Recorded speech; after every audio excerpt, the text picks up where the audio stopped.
시작. 안녕하십니까. 이번 마을은 랄라라.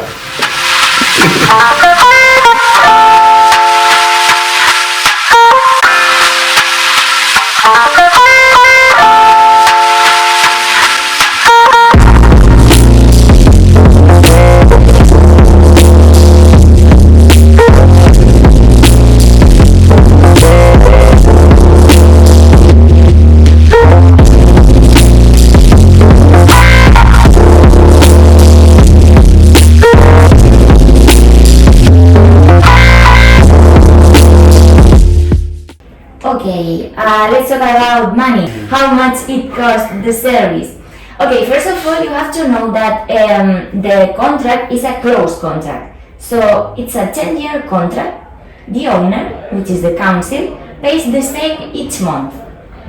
So the cost doesn't change for the owner, for the city council, and more or less we have the cost of the service covered by.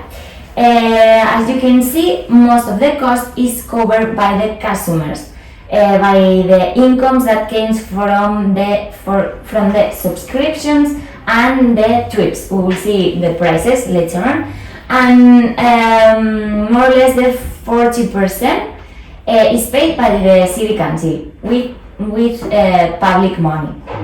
These quantities are changing, because at the beginning the subvention was okay. The rates of the service, we have two kind of rates. The both are yearly subscriptions. We have like the flat rate, which is 50 euros per year, and in the rate it's like it has the fixed cost more elevated, more expensive, but the variable cost, the trips, the journeys are cheaper.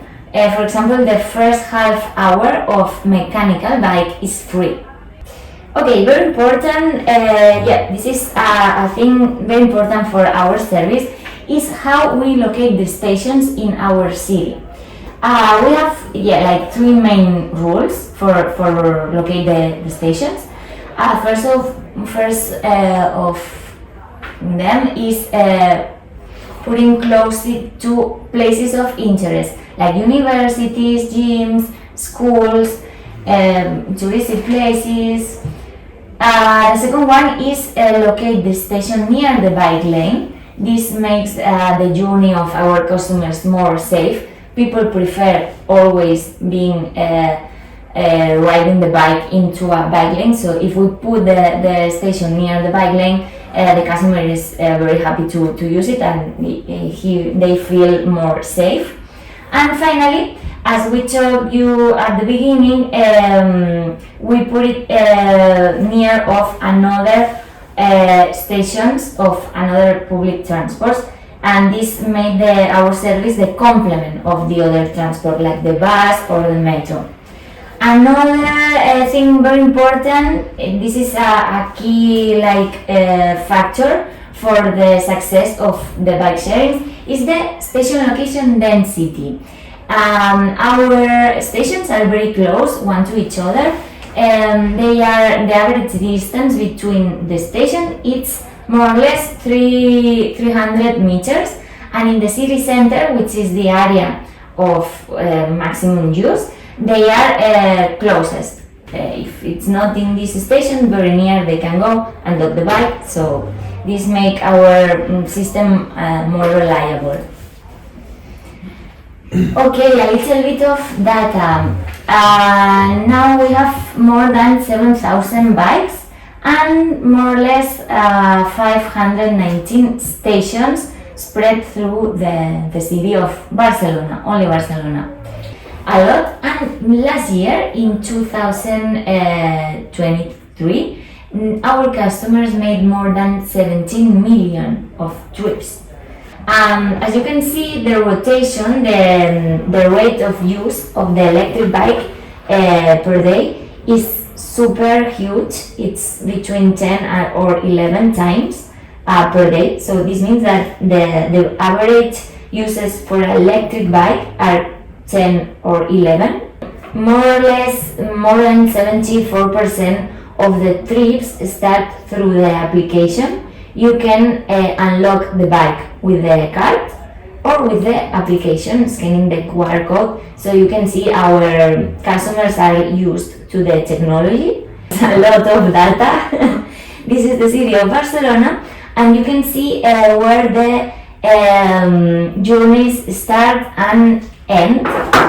As you can see, the city center is the part of the city that have more journeys. This is logical also because of this part here are mountains, so it's the highest part of the city. As you can see, we have less bikes, less journeys. We made service to know why our customers use the bikes, and most of them, you can see, they use it for the daily commute.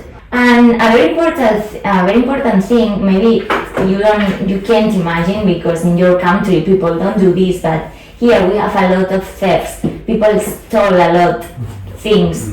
I hope you didn't experience here in Barcelona. In the old service, we made a pilot test in 2017, and we introduced electric bikes in order to know which trips or if the people use it for their journeys.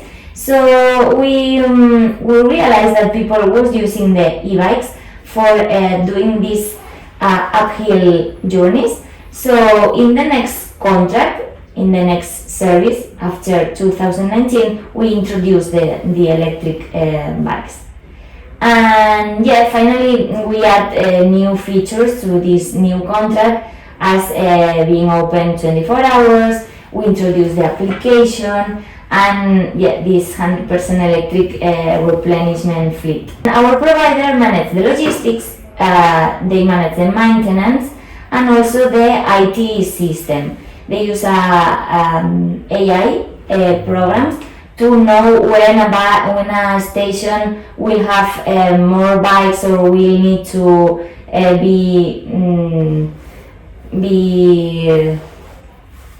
when they have to take the bikes from a station. And finally the IT part, we have an IT system that relates and integrates all the data, all the payments, the customers, the journeys they make, and it makes running the service. And finally, I want to tell you about the two applications that we have in Barcelona for our bike system. One is a small application. It's a mobility as a service application that integrates another mobility service of Barcelona, not only the bike sharing system. You can, of course, for biking, you can use the service, you can take and reserve bicycles, you can check the availability in real time, you can see how many bikes or free spaces are in each station, and you also can check your trip story and manage the subscription. And we have another different application, which is the gamification application. This app gives points to our customers for using the service. And finally, and most important of all, it's the infrastructure. The last 13 years, Barcelona has increased a lot the number of bike lanes. The bikes and the other vehicles share these roads, are sure roads. This is how we achieve to become a private bike catalyst bike. And that's everything. Thank you very much for your attention. When the passenger rides bike, what kind of data does this company gather? Okay, I can show you. We can see, for example, we have now 380 trips that are open and are lasting less than 15 minutes longing, and after we have these 66 trips that are lasting between 15 and 30 minutes. This is right now, but we, for example, can know today this is the quantity of journeys, trips per hour. As you can see here, yeah, in the night we don't have much trips because no? Okay, so you can see this is the uses per hour in a normal day. As you can see, the first peak is at 8, so we can assume that people takes the bikes, most people takes the bikes to go to their jobs or their universities, and after 11, people